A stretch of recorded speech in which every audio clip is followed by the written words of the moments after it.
Hi there, Justin. We've done some pretty good improvements here in the swing that you've been making. You know, huge improvements from what we actually started with. Everything's a lot more rounded, okay, and a lot more stable and central. So let's just start at the beginning. Let's have a look at it all for you, okay? Now we see here, very good first move here. If anything, I'd just like the club head to track a little bit straighter for a touch longer.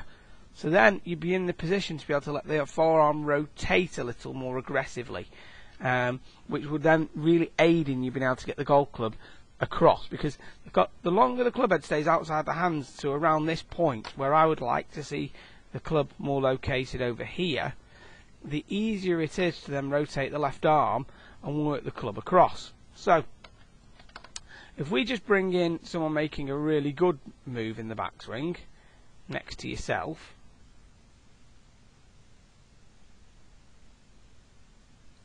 okay, we see here with Mike how he makes a tremendous first move here.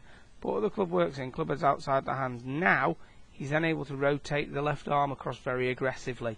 Okay, if you don't keep it out for quite long enough so it comes in a little, it will work in and then have to work up, so that it will continue to work up and across as opposed to the left arm rotating, which is going to create more depth for you. Okay, but a big key to this is also going to be to allow this right hip to go.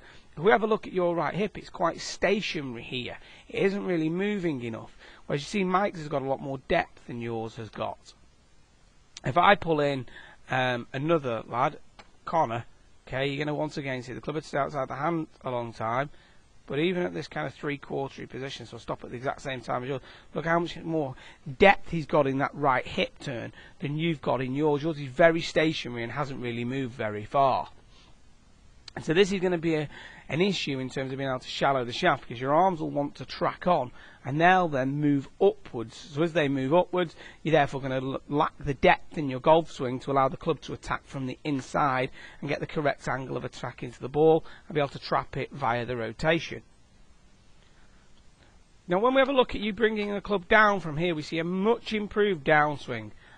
Arms are coming in front here. Club's not attacking from as deep as it could because the depth of turn wasn't strong enough in the backswing, so the arms can only move in front. If the depth was better, the club would attack from more inside and from a shallower angle. Because it's not, you then lose it a little, okay, and back out of it just a touch to create the room. So you start down with the arms and you back out with the head to create the room and just hang back a little bit and use the hands to square it. But the overall perception of the golf swing in terms of, the lack of lateral motion that you've got, fantastic, because that's a huge improvement. Also the way with which you're able to kind of start the body in the transition, big improvement. Let's have a look at this. You can see how good this looks. Last week the hips were reversing towards the target a little bit. Here we have a look at them. We start it in the address position right here. There's a hip. There's one of the hips. Take it back. You can see how the right hip's gone deep because there's daylight there now, but the left hip stayed exactly where it started. Okay. The only thing that's happening is, yes, it's gone deep, but it's not turned enough, so therefore you're not created enough space. But other than that, this is really, really good. There's no lateral motion in this. Okay. What we do tend to see though is if I highlight your head position now, just put the circle over it. Just move it into position. Okay, we tend to see from here how your head is going backwards. You see it kind of backs out the circle here. Okay, now that tells me that you're not clearing across over the left pivot point aggressively enough, and this is evidenced here how the foot's not quite rolled as much as it could do. If I draw a vertical line up from the middle of the foot, see your shoulder's still behind this line. Now, if I go like this and pull in Mike Bedford for you from the front view, you're going to see a very different look in the transition. Okay, let's take Mike to the top of the backswing. Okay, now what we're going to see is left knee, left hip, left shoulder all move across. So coming into impact here, they're all over the left side. So from there, up, see the left knee, left hip, and the left shoulder have made it through the line, whereas your left shoulder's behind that line. Okay. Now if I actually just pull this probably exact position of yours, you can see it's clearing through it. Bang, he's over the front pivot point, whereas you're backing away from it a touch here, so they're having to use the hands. And because you're not over the left pivot point enough, you're not able to compress it as much as you want to, so therefore not hitting it with quite enough shaft lean.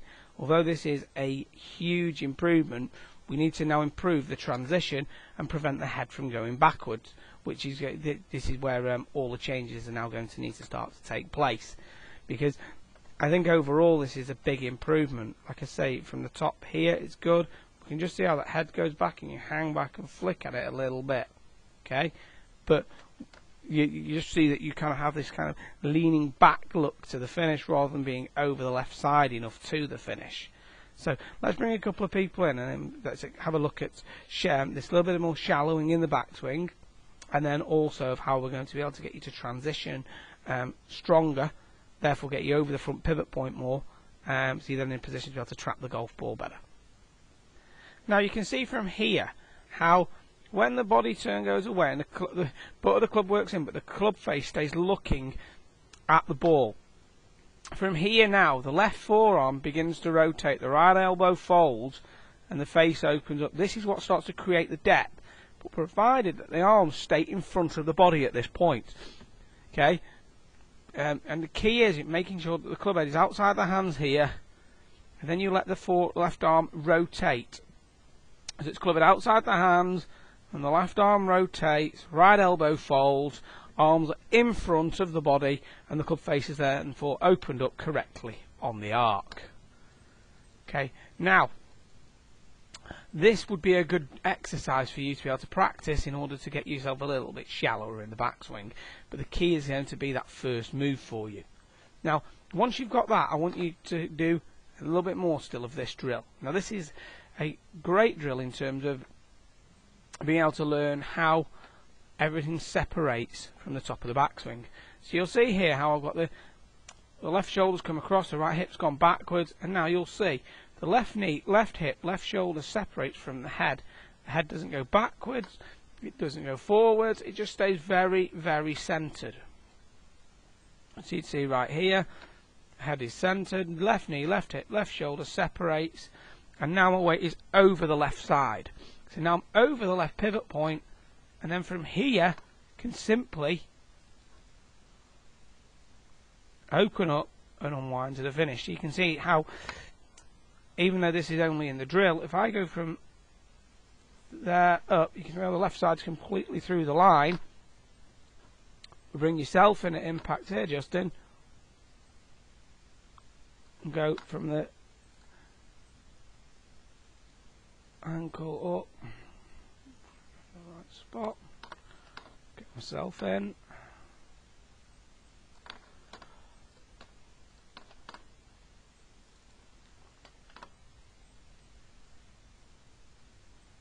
and you can see the difference here, how much more through the line it is at impact and how much more open the body is.